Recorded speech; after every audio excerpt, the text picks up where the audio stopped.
माटी का वृक्ष नहीं जिसको नदियों ने सींचा है, बंजर माटी में पलकर मैंने मृत्यु से जीवन खींचा है। वाह।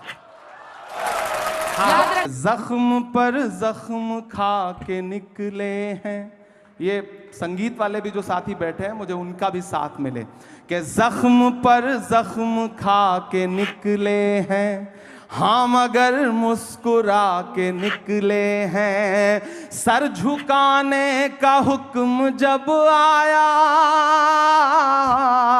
सर झुकाने का हुक्म जब आया, और भी सर उठा के निकले हैं, और भी सर उठा के निकले हैं। शायरी है जो लोग बहुत वायरल कर रहे हैं, उसकी दो लाइनें आपको सुनाकर आगे बढ़ेंगे अगले सवाल पे। ये एक शायर का दावा है, कभी भी रद्द नहीं होगा, तेरे कद के बराबर अब किसी का कद नहीं होगा। इलाहाबाद वालों मेरी बात याद रखना, तुम कई सदियों तक कोई अतीक अहमद नहीं हो। बड़ा पुराना सवाल है और बड़ी पुरानी कविता है ये। मैं इलाहाबाद विश्वविद्यालय में पढ़ रहा था, फ्री स्टाइल मतलब गांव से आया था। वो शाहिद का एक शेर है कि जो भी मिलता है उसी को देखने लगता हूँ मैं, क्या करूँ मजबूरियाँ हैं गांव से आया हूँ मैं तेरे साहिल पे आया था कि देखूं तेरा ज़र्फ, ऐ समंदर किसने तुझसे कह दिया प्यासा हूँ मैं। इलाहाबाद विश्वविद्यालय में आया पढ़ने के लिए, किसी धन्ना सेठ की औलाद नहीं था, राजनीतिक परिवार नहीं था, ख़ानदान में कोई शायर नहीं था, तो मुझे तो मंच चाहिए थे। जो भी मंच मिलता था उस पर चढ़ता था, अपनी प्रतिभा दिखाता था, पेमेंट लेता था, घर जाता था। एक वक्त आने के बाद आपको समझ में आता है कि आपकी वैचारिकी क्या है, आपकी विचारधारा क्या है, आपको किन मुद्दों पे लड़ना है। अच्छा, कवि सम्मेलन और मंचों के एक उसूल हैं, आप मंच समझती हैं। यहाँ आने पे आपने दो चार जुमले बोले, उसके बाद लोग कनेक्ट हुए ना, वरना लोग तो संगीत के असर में थे। तो हम जब मंच पे आते थे तो लोग मुख्य अतिथि के असर में हैं, तो हमने मुख्य अतिथि के लिए चार पंक्तियां सुनाई, उसके बाद फिर वो सुनाया जो हमें सुनाना था। अच्छा, ये वही था। तो समा बांधते थे आप? हाँ, इसको समा बांधना ही कह सकते हैं। भीड़ को अपने से जोड़ने के लिए आपको चला वो तीर जो बेहतर तेरी जबान में है, किसी की आंख में जादू तेरी जबान में है। तो हमारी आंख में तो जादू नहीं है, लेकिन जबान में जादू जगाने के लिए ये सारे तिकड़म अपनाने पड़ते थे। क्या बात है, आपने खुद ही कह दिया तिकड़म अपनाने पड़ते थे। सच्चाई भी शायद शायर की सबसे बड़ी ताकत होती है, अगर पूरी जिंदगी वो उसको किसी पार्टी में रहते हुए भी संभाल कर रख सके। मैं पूरी कोशिश करूंगा, ये आवाम से वादा है मेरा। क्या बात है। तो अब मुझे लगता है कि यही लोग जो आपके लिए तालियां बजा रहे हैं अब कुछ सुनना चाहते हैं। कितने लोग सुनना चाहते हैं? एकदम इमरान प्रतापगढ़ी अनसेंसर्ड। और भूल जाइए कि नेता हैं, भूल जाइए कि किस दरबार पे जाकर, मतलब किस पार्टी के साथ जाकर आपको काम करना पड़ता है। देखिए 1956 में, हाँ 1956 में संयुक्त राज्य अमेरिका के उस समय राष्ट्रपति नहीं बने थे यूएस के जॉन एफ कैनेडी। वो हार्वर्ड यूनिवर्सिटी में एक छात्रों से बातचीत कर रहे थे, तो उन्होंने एक बहुत अच्छी बात कही थी। उन्होंने कहा था कि अगर हर राजनेता को शायरी और कविता आने लगे, पोएट्री आने लगे, और हर राजनेता पोएट्री और शायरी करने लगे, तो ये दुनिया जिंदगी जीने के लिए और खूबसूरत हो सकती है। कितनों को सिखाया ये बताइए। अब असल बात ये है, राहुल जी को भी सिखा रहे हैं, नहीं सिखा रहे हैं? सबसे पहले तो मैं देश की पार्लियामेंट में पहुंचा हूं, और पिछले 2 साल की पार्लियामेंट की तमाम जो स्पीचेस हैं उठा के देखिए, आपको लगेगा कि सारे लोग शायरी सुना रहे हैं।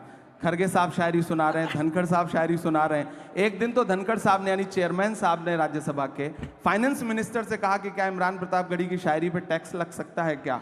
वो आप वो वीडियो उठा करके देखिएगा। तो आप कोई भी शेर सुनाता जिसको मैंने शेर ना भी लिख के दिया हो, तो चेयरमैन साहब को लगता है कि मैंने ही लिख के दिया होगा। तो एक शायराना सा माहौल बना है, और मुझे लगता है कि ये अच्छी बात है, एक अच्छा माहौल बन रहा है।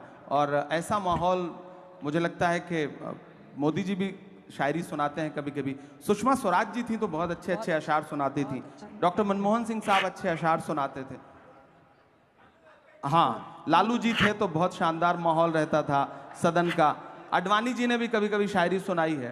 तो मुझे लग रहा है कि आने वाले दिनों में और कुछ लोग सुनाने लगेंगे। मैं तो कोशिश करूंगा कि राहुल जी भी सुनाने। अब आडवाणी जी का क्रेडिट मत लेने लगिएगा। हम किसी की क्रेडिट नहीं ले रहे हैं, उसकी क्रेडिट हम आपको दे रहे हैं।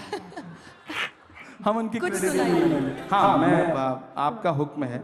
मैं सुन नहीं पाए बेजुबानी को,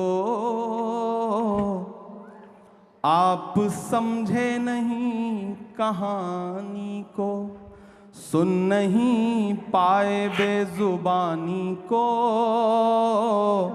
आप समझे नहीं कहानी को, ये जो आतिश परस्त फिरका है। आप आग और पानी की बात कर रही थी।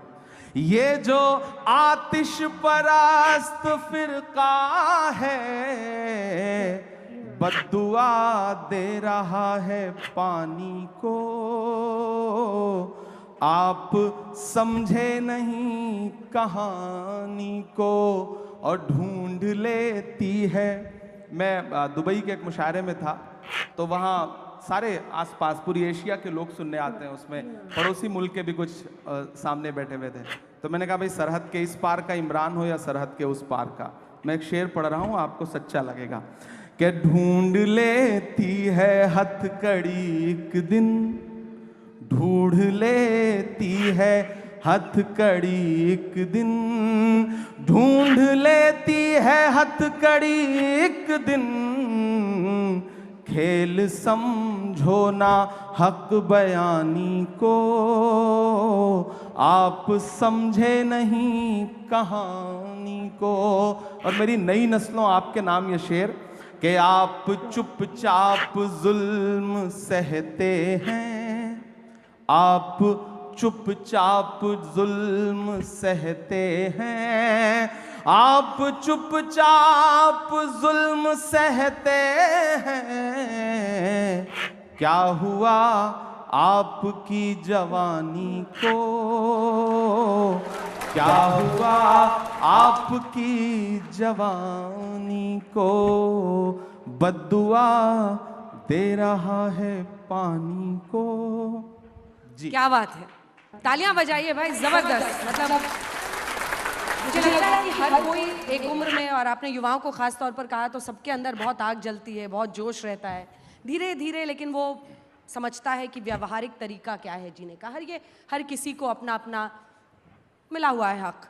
अब मेरा प्रश्न आपसे ये है कि कई बार हम देखते हैं कि सोशल मीडिया हो, कई बार आपके पीछे भी पड़ते हैं, मतलब एक अलग ब्लड हंटिंग वहाँ होती है।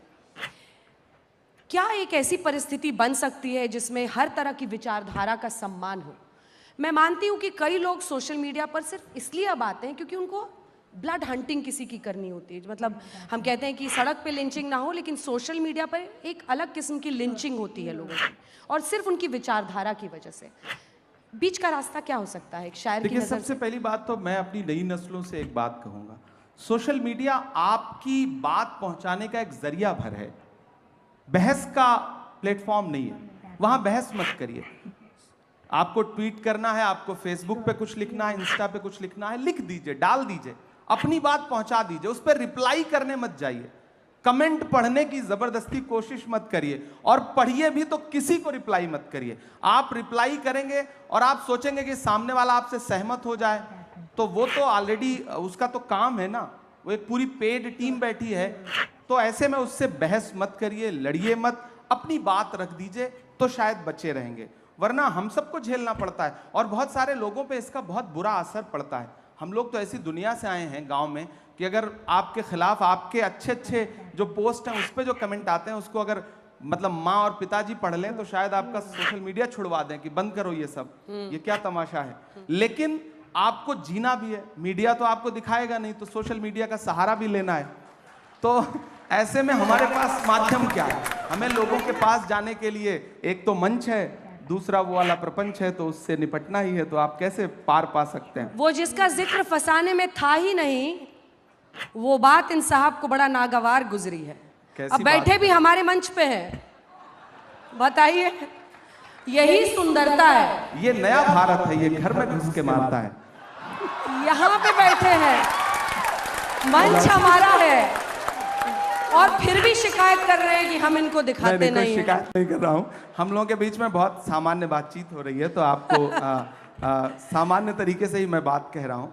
मैं जब मीडिया की बात करूं तो देखिए, मैं कलम का आदमी हूं, तो जाहिर सी बात है मेरी शिकायत भी अपने परिवार के लोग